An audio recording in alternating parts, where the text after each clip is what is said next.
ये नाजायज ताल्लुकात मेरी मजबूरी थी, वरना मैं तो सिर्फ नंदोई से मोहब्बत करती थी और अपनी सास को सिर्फ इसलिए डंडों से तशद्दुद करके मार डाला। उस्मान अगर अक्सर मेरी सिस्टर को लेकर यहाँ आता था तो मेरी बीवी मेरे बहनोई को भाई ही कहकर बुलाती थी, उस्मान भाई। उस्मान भाई भी मेरी बीवी को भाभी कहकर बुलाता था। अस्सलाम वालेकुम जी, मैं हुमारी अली, आप देख रहे हैं मेरा चैनल। तुम्हारा बहनोई वो बाद में बना, इससे पहले वो मेरा आशिक था। अनीला ने असल कहानी खोल के रख दी और बताया कि वो क्यों नाजायज ताल्लुकात बनाती थी, क्यों उसको एक नहीं बेशुमार मर्द पसंद थे। सास पर तशद्दुद करके मारने वाली बहू कब से इस कत्ल की प्लानिंग कर रही थी और इसके बाद किसका कत्ल करना था।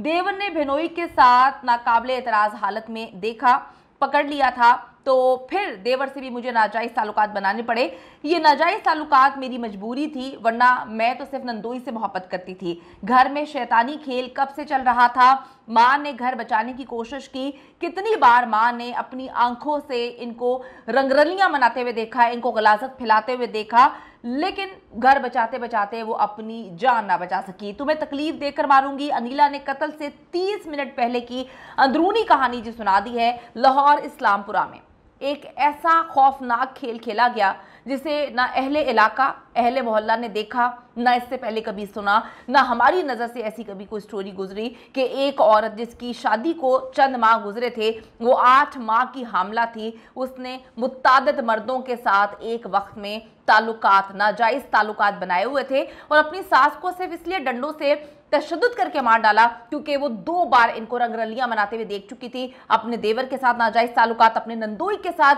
नाजायज ताल्लुकात, खुद प्रेग्नेंट थी 8 माह की, इसकी नंद भी प्रेग्नेंट थी, यानी कि इसने इतने घर तो उजाड़ दिए। अब सवाल ये है, सब लोग ये सवाल कर रहे हैं, इवन वो शख्स जिसकी माँ को बेदर्दी से दरिंदा सिर्फ औरत ने मारा है, कि ये बच्चा किसका है, ये 8 माह का बच्चा ये किसका है, किसी को नहीं पता कि इसका असल बाप कौन है।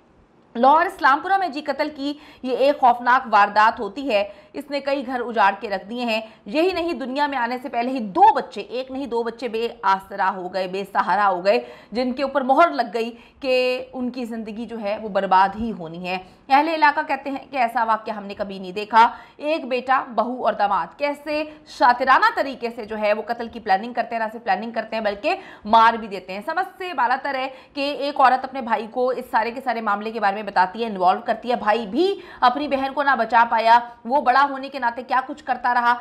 नई शादीशुदा बहू भी अपना खून, ठीक है, इस वक्त जी अपनी माँ के घर में बैठी हुई है। पता नहीं उसकी माँ कितनी शातिर है, कितनी घटिया औरत है जिसने अपनी बेटी की इतनी गंदी तरबियत की। और मैं आपको बताती चलूँ, उसकी माँ को सब कुछ पता था कि ये मुंह मारने वाली मेरी बेटी है, ये एक शैतान मैंने पैदा कर लिया है और इसने जो है अपनी सास को कत्ल भी करना है। माँ इन्वॉल्व थी। उसने जी अपने इब्तदाई बयान में पुलिस को हैरानकुन तफसीलात बताई है।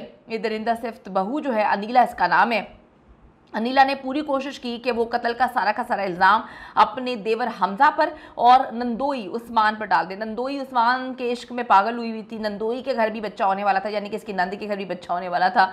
ये भी 8 माह की हामला है। मतलब इतनी गंदगी रचाई हुई है, इतनी गंदगी उस घर में चल रही थी कि समझ से बालातर है कि बंदे को घिन आना नहीं शुरू हो जाती अपने जिस्म से कि आप अपने जिस्म को, इसके अंदर मतलब आपके पेट में बच्चा भी है, आप क्या गंद घोल रहे हैं। अनीला ने जी ये भी बताया कि उस्मान और हमजा दोनों ने नाजायज ताल्लुकात बनाए और मुझे इसके लिए मजबूर किया था।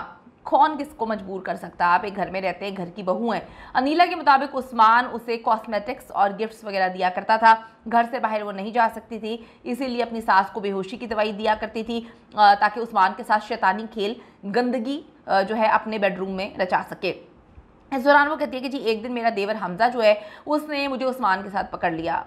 उसने देख लिया कि जी हम क्या कुछ कर रहे हैं। फिर मजबूरन हमजा के साथ भी मुझे गलीज़ हरकतें करनी पड़ी, यानी कि उसके साथ भी नाजायज़ रिश्ता बनाना पड़ा। किस तरह से एक घर के अंदर इतना गंदगी से भरपूर खेल चल रहा था। ये काम शौहर की गैर मौजूदगी में सास को बेहोश करके किया जाता था और डेली की बुनियाद पे ये खेल खेलना शुरू हो गई। एक दिन जी सास अनीस बीबी ने अनीला और उस्मान को हालत गैर में देख लिया। क्या हुआ कि जो इसने खाना दिया था जिसमें ये नींद की दवाइयाँ वगैरह मिलाती थी, उस दिन वो नहीं खा पाई, इसको लगा खा लिया है, और जब वो उठ के आती है वो देखती है इनको तो ये बेशर्म अपनी गलाजत फैलाने में लगे होते हैं। एक तरफ बहू और दूसरी तरफ दामाद, एक तरफ बेटे का घर और दूसरी तरफ अपनी सगी बेटी का घर। आप देखें कि किस तरह से वो औरत समझने की कोशिश कर रही थी कि इन दरिंदों ने तो किसी भी रिश्ते का तकद्दुस का ख्याल नहीं रखा, पामाल किया। अनीस बीबी ने दोनों को समझाने की कोशिश की। दोनों घरों में बच्चे भी आने वाले हैं, यानी कि खुद आंटी ये समझती थी कि किस तरह से जो है मेरी बेटी वो भी प्रेग्नेंट है, उसके घर भी बच्चा आने वाला है और मेरा जो दामाद है ये हरकतें करता फिर रहा है और यहाँ पर मेरा बेटे के घर में भी यानी कि मेरी बहू के घर भी बच्चा आने वाला है। तो वो इतनी गलाजत डाल रही थी, लेकिन फिर भी उस औरत ने समझने की कोशिश की कि ये घरों को तबाह कर देगा। मैं इनको समझाती हूँ और समझाने की कोशिश करती हूँ, लेकिन ये तो ऐसे गंदे लोग थे, इनको तो ऐसी लत लग गई थी जैसे कि किसी जानवर के मुंह में खून लग जाता है। इनके मुंह में गंदगी लग चुकी थी, वाहियातपन लग चुका था, अयाशी लग चुकी थी कि इनको समझ ही नहीं आया। इन्होंने कोई तौबा ताइब नहीं की। अनीला और उस्मान ने ड्रामा किया कि अब हम नहीं करेंगे, हमसे गलती होगी, लेकिन अनीस बीबी को शक पड़ चुका था कि ये आखिर मेरे सामने मेरे घर में होते हुए किस तरह से करते थे।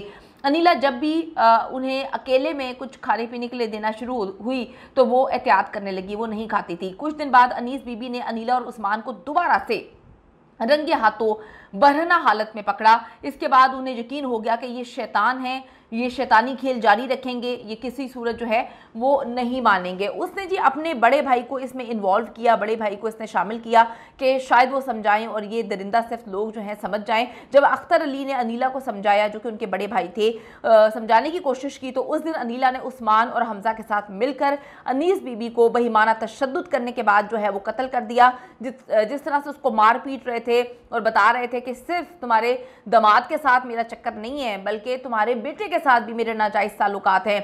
अनीला ने जी पुलिस को बताया कि सास को रास्ते से हटाने के अलावा हमारे पास कोई चारा नहीं था, वरना वो पूरी दुनिया को बता देती कि हम क्या खेल खेल रहे हैं। ये कैसा खेल था, ये कैसी जिस्म की भूख थी, ये कैसी बेहयाई थी जिसमें आपने हर रिश्ते का तकद्दुस पामाल कर दिया। वो कहती हैं हमने प्लान बनाया कि कत्ल को हम हादसे की शक्ल किस तरह से देंगे तो हम बच सकते हैं, वरना फिर हमें जो है वो हम बच नहीं पाएंगे। और अगर हमने अपने इस रिश्तों को, जो कि ये गंदगी चल रही थी, इसको हमने बचाना है तो ये इसी तरह से चलता रहेगा, हम इसको हादसा बना के पेश करेंगे। जब सास ही नहीं होगी तो हमें रोकने वाला कौन होगा, घर में कोई भी नहीं होगा। लेकिन अनीस बीबी जाते जाते इन्हें बेनकाब कर गई। उसने जी आखिरी वक्त इतनी मज़ामत की कि वो अपने पीछे बहुत सारे सबूत छोड़ गई और ये दरिंदा जो है, दरिंदा सिर्फ लोग पकड़े गए। अनीस बीबी की चीखें पूरे मोहल्ले ने सुनी और उस वजह से एक हमसाई ने जो है दरवाज़ा भी बजाया, जिसकी वजह से ये तीनों जो है कातिल खून को पूरी तरह से साफ़ नहीं कर पाए, डर गए थे और फिर इनको एम्बुलेंस बुलानी पड़ी और वो जो घर में निशानात थे खून के, बाद में उन्होंने इनको पकड़वा दिया। खून की वही निशानात अनीस बीबी के बेटे नुमान के कातिलों तक, नुमान को जो है कातिलों तक ले गए। इन्होंने तो कह दिया था कि जी रातों रात दफना दिया, मामला आगे चला गया था, लेकिन बाद में बेटे को जब सच्चाई पता चली तो उसके पैरों तले से ज़मीन निकल गई।